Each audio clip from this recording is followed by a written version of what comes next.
Brazil నుంచి విశాఖకు చేరిన 25,000 కిలోల డ్రైడ్ ఈస్ట్ కంటైనర్, అందులో నిషేధిత మాదక ద్రవ్యాలు ఉన్నట్టు గుర్తించి సిబిఐ. కంటైనర్ తనిఖీ ప్రక్రియకు అధికార పార్టీ నేతల ఆటంకం. విశాఖ సంధ్య ఆక్వా ఎక్స్పోర్ట్స్కి బుక్ అయిన వైను లక్షల కోట్ల రాకెట్ బట్టబయలు. 2 ఏళ్ల కింద విజయవాడ చిరునామాతో ఆఫ్ఘనిస్తాన్ నుంచి వచ్చిన 1,000 కోట్ల విలువైన హెరాయిన్ గుజరాత్లోని ముంద్రా పోర్ట్లో దొరకడం సంచలనం. అయితే తాజాగా బ్రెజిల్ నుంచి విశాఖ పోర్టుకే లక్షల కోట్ల విలువైన మాదక ద్రవ్యం దిగుమతి కావడం పెను సంచలనం కలిగిస్తుంది. రాష్ట్ర ఆర్థిక రాజధానిగా ఉన్న వైకాపా ప్రభుత్వ తమ కలల రాజధానిగా చెప్పుకున్న విశాఖలో దేశమంతా ఉలిక్కిపడేంతగా ఎన్నికల తరుణంలో లక్షల కోట్ల విలువైన 1,000 కిలోల మాదక ద్రవ్యాలు పట్టుబడడం తీవ్ర ఆందోళన రేకెత్తిస్తుంది. రాష్ట్రంలో ఇప్పటికే గంజాయి ఊరూరా వ్యాపించింది. దానికి బానిసలుగా మారుతున్న వారు రోజు రోజుకి పెరుగుతున్నారు. ఇప్పుడు ఈ మాదక ద్రవ్యాలు వ్యాప్తి చెందుతుండడం మరింత ఆందోళన కలిగిస్తుంది. వీటండి జగన్ ప్రభుత్వమే కారణం అనే విమర్శలు వ్యక్తమవుతున్నాయి. ప్రతి వార్తలోనూ ఒక వక్రీకరణతో కూడినటువంటి నీచత్వానికి పరాకాష్ఠ ఇది. ఇప్పుడు మొన్న గుజరాత్లో 3 షిప్పులు పట్టుకున్నారు డ్రగ్స్. అది బీజేపీ ప్రభుత్వం అందవుతుందా?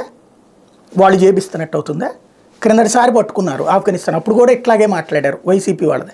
తీరా చూస్తే వాళ్ళు ఇద్దరు ఎవడో పట్టుకున్నారు, దొరికారు, అయిపోయింది. ఎవడాడు బేసిక్గా ఇక్కడ అదేదో పోకిరి సినిమాలో డైలాగ్ ఉంటుంది, ఒక నేరస్తుడు ఏదో ఒకటి పేరు చెప్తాడు, లేకపోతే అసలు ఏదో ఒక రాజకీయ నాయకుడు మాట అనగానే పోలీసులంతా వాళ్ళ మీద పడతారు. ఇక్కడ అసలు నేరస్తుడు కూడా చెప్పట్ల, వీళ్ళే చెప్పేస్తున్నారు, పత్రికలే. ఇక్కడ ఇప్పుడు మొన్న హైదరాబాద్లో దొరికినాయి డ్రగ్స్. అంటే కాంగ్రెస్ ప్రభుత్వందా, రేవంత్ ప్రభుత్వందా? ఇంతకుముందు కేసీఆర్ ఉన్నప్పుడు దొరికినాయి. కేసీఆర్ ప్రభుత్వం చేయించినట్ట? దొరికింది పట్టుకున్నారంటేనే ఏంటి? దర్యాప్తు వ్యవస్థలు పట్టుకున్నారంటేనే అది ఖచ్చితంగా నేరమనినే కదా.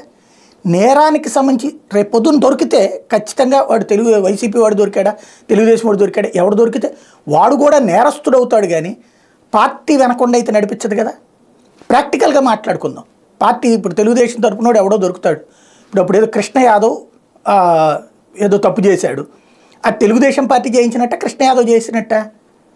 ఆ రోజున కృష్ణ యాదవ్ మంత్రిగా ఉన్నాడు, కానీ నేరం మాత్రం తెలుగుదేశం పార్టీకి సంబంధం లేదే, ప్రభుత్వానికి సంబంధం లేదే. ఇప్పుడు డ్రగ్స్ దొరికితే గంజాయి దొరుకుతుంది, గంజాయి దొరికితే అది పార్టీనే చేస్తుంది. మరి తెలుగుదేశం హయాంలో కూడా గంజాయి భారీగా దొరికింది కదా. మరి ఇప్పుడు చంద్రబాబు చేయించినట్ట? వీళ్ళు